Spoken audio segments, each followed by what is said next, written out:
And now that I'm officially a Pokemon master, a lot of doors have opened up for this relationship. We were still both caught up in a Pokemon mood, so we knew we had to play more for date night. But the real question was where to start. All I knew was that whatever came next, I wanted it to be something where I could fight him. I've still got a lot to learn, but I wanted to ride the victory high as long as it lasted. So that's how we landed on Pokemon Stadium date night. Pretty much all I wanted to do after playing through FireRed was beat him in a Pokemon battle for real. I was still feeling on top of the world and wanted to throw my weight around a little. Are you kidding me? You bamboozled my bamboo. I was trying to confuse you. Please, no. Oh no. The thing is, I beat his AI impersonator, but it's not lost on me that that was just an impersonator. If I wanted a true taste of glory, then I was gonna have to go up against the real deal. I was after an absolute victory, and all the bragging rights that came along with it. Because I feel like you're going for another hypnosis. Now the question is, are you gonna land it? That's always the big question. You missed the thunder. Oh, God. Snooze, little dragon. That's... I should have known.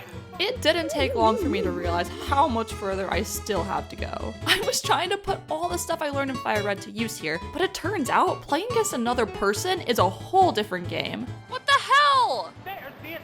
You're slower. How am I slower than a dragon? They switch their Pokemon out, can predict your move, and on top of all of that, if you're up against your boyfriend, you're playing against someone who knows you better than you know yourself. Oh, that was... You just outplayed me so hard I was there. like, he's gonna fly, 'cause Yeah. he's gonna think I'm gonna surf. You totally outplayed that. Didn't even do anything. Outstanding move. All the AI know how to do is send out a Pokemon and use the most effective move it has against you. But when you're up against someone else, there's actually strategy at work going on behind the scenes. No. Great glory, I was choose outplayed. you. I got outplayed. I'm grounding that thunder, yo. Yeah. You outsmarted my outsmarting. That's what's required. It never occurred to me that playing against him would be any different than the main game. I made the mistake of thinking that he'd just roll with the punches every time I had an answer for one of his team members, but he was always 2 or 3 steps ahead of me. Yours was faster. Because you're paralyzed. Ah, damn it. My 6 damage, hang on. His arms are Waving his arms around. I love the little animations. It's so funny. Maybe I'm just new to this, but it really felt like our first battle could just be summed up as us switching between our Pokemon for 20 minutes straight. It would just be a big switch-a-thon until one of us made a bad prediction and then the other got a good hit off before we'd rinse and repeat. The mental gymnastics of guessing what he thinks I'm gonna do in order to guess what he's gonna do so that I can do what I'm actually gonna do was something I wasn't ready for. I suppose I could just lose on purpose, but if I do, it could work against me.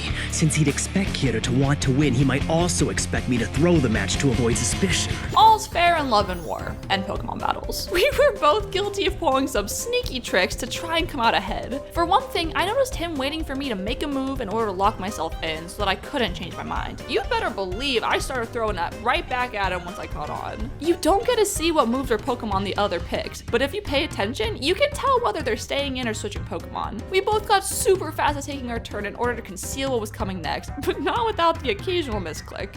I'm just as surprised as you are that that's what came out first. Oh my god.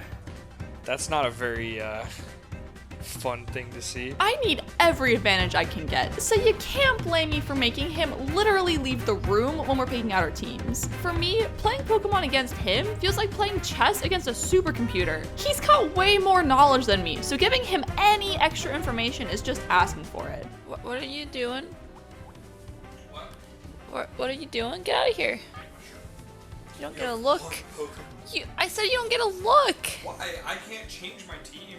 I made the mistake of letting him pick second one time and instantly regretted it. Without the element of surprise, the fights are just too one-sided, and I hated that he had an answer for literally everything on my team. Oh my god, if it hits, please. Oh my god! Oh my god! That's my Gyarados! I was just pulling shit out of my I ass. can't believe you just landed a horn drill. Another thing that sort of gave me some trouble was that I technically moved back in time in terms of the game's mechanics. I played Generation 1, but apparently I did it in Generation 3. If that sounds confusing, then you can imagine what it's like for me to try and keep straight. I recognize most of the Pokemon and their typings, but some things are a little different. A lot of the changes feel like they take place under the hood and affect a world I wasn't exactly aware of to begin with. I won't get too detailed because I'm still not 100% sure I understand, but I guess psychic types are even scarier than they were before.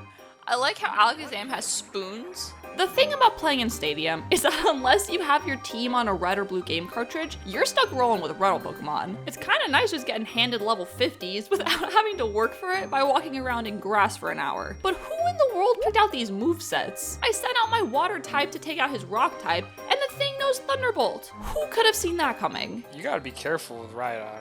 Someone went to the TM store and spent all his money on TMs for Rhydon. Yeah. The hardest thing for me is that their nicknames didn't carry over, but I still call them by them because that's what they'll always be to me. Even still, it's a little weird using someone else's Pokemon. This is like the bowling shoes of Pokemon. The nice thing about using other people's Pokemon is that we've got the freedom to build all sorts of different teams. I like when we build a team around one type and pretend like we're gym leaders or Elite Four members. Okay, Raichu. Give it a Thunderbolt. Okay, don't be paralyzed. Don't be paralyzed. Raichu, hit him with a Thunderbolt. Raichu, hit him with a Dunder kick. Hit him with a Dunder punch. Hit her with a swift attack, I guess. Jolteon, hit him with a pin missile. Yeah! Yeah! He's so cute. That was it? I'm gonna retire as a gym leader. It's fun seeing all my Pokemon 3D and animated, because before, all I had was their pixelated sprites to go off of. With that being said, this game is almost as old as we are, and at times it shows. The older animations are both amazing and cursed. The N64 era of games is one I'm not totally adjusted to, but unlike me, he grew up with that one. When he was a kid, seeing a bunch of 3D Pokemon duke it out on a 13-inch box television was all the rage. So how things look is pretty normal to him. Look at the little salute he does. He does like a little salute before he charges. I love that. While he's over there having the time of his life, I'm stuck looking in awe and terror at some of these. I treated these little guys like they were my own, so seeing them all grown up on the big screen is a lot to take in. They were all so cute, but even Baby Buck has that deranged look in his eyes. What was that? He just flopped! He just he rolled out of bed. The announcer is something we can't agree on. He thinks it's the best part of the game, and I think it's the worst. I just get so stressed when that voice makes some kind of commentary about one of my moves or decisions, because it makes me second guess everything. It didn't help that I was usually the slower one when it came to taking my turn, so it felt like a personal attack every time the announcer's all like, "What's the matter, trainer?" What's the matter, trainer? What's the matter, trainer? Oh my god. There's a psychological battle at play here, and I can't have this disembodied voice making snide remarks and getting in my head. Even if the announcer was gone, he'd still be quoting them every 5 minutes, but at least it wouldn't feel like they were ganging up on me. Let's go, Mama Nito. That was great. For all the fun of beating each other in a Pokemon battle, the two of us agree that the real score gets settled in the Kids Club. You can do it, Tarny. What are you doing? Why did you quit? Oh, I thought it was over.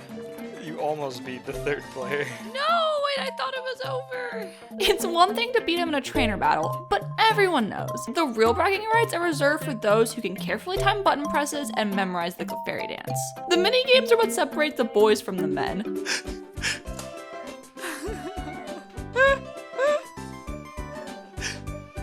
Let's go. The Clefairy. Look at you.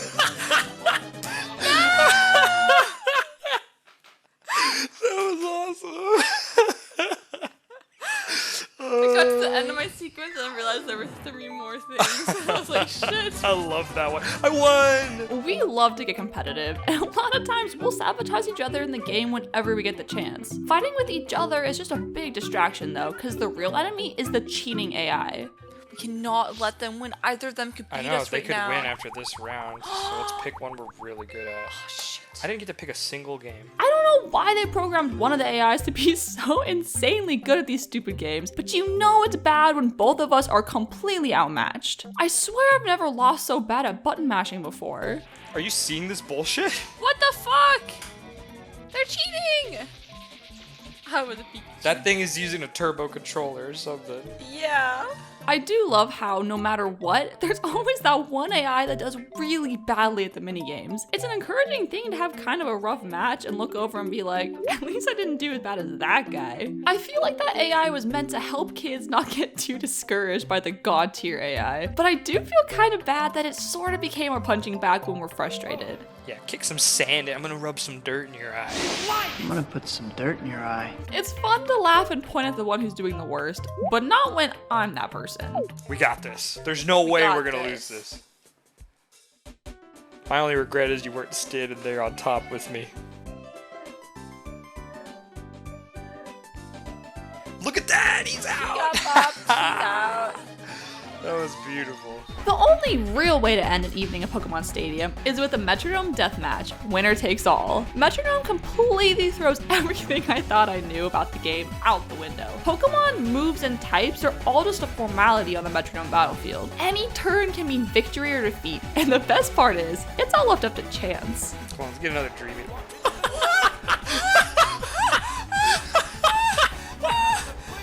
Look at it.